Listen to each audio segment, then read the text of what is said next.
Welcome back to Saritha's garden. Today we are harvesting pigeon pea, and I wanted to show you a little bit about what it looks like and how it grows.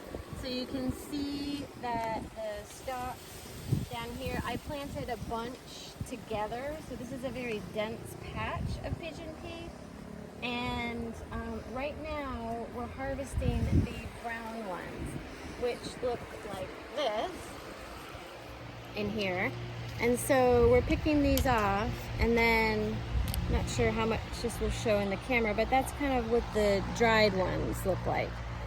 And so I'll talk a little bit about how we're using those to eat, but then let's just take a look here, because this is also a good example of when they're green. Now, we didn't get out here to harvest too many of them at the green stage, so we don't have a lot of experience with, you can eat them raw or you can just open them up, and these are really tiny inside actually, so this is a good example of how they're not fully developed yet. You can see how tiny that is, but you can cook them like a green pea, like you could saute them. I guess you could put them in soups or anything like that. But mostly what we're harvesting is the brown ones. So these are the brown ones, and I wanted to show off my Christmas gifts that I thought was a little funny when I first put it on, but this is a harvesting apron. So you can see all the pigeon pea in there that I've harvested so far this morning off of a couple big, this actually becomes like a small tree. So in this patch, it's an example, it doesn't really look like a small tree because it's so densely planted.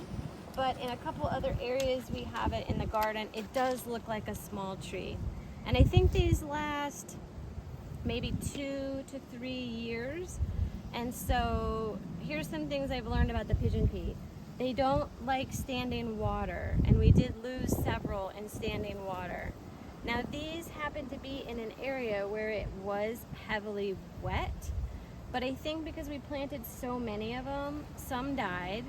And then some of them had like a resurgence when there wasn't standing water anymore. So now I know that they do like a little bit drier of an area. And what was the other thing? Oh, and they hate the wind.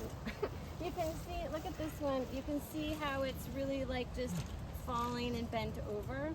So I think they would be fine in a windbreak area as long as you had other things to bolster it. But they do bend very easily. So being mindful of that and the water. Those are two things I learned this year. One thing I don't know exactly is that we planted these in April to May, and they're all, ready for harvest at the brown stage right now, which is the dried stage, and this is January. I don't know if that's a sort of cyclical thing, that's always the time of the year that it happens, or if it's just a number of months. So I want to plant some now and see kind of what happens, and if the harvest still happens at the same time of year, or if it is a certain number of months. So if any of you know, feel free to leave some comments. And then lastly, I'm going to show you in a separate video, I'll show you how we take the brown ones, like I showed you, and we open them up, harvest them, we soak them, we sprout them, and then we cook them. So I'll show that in a separate video.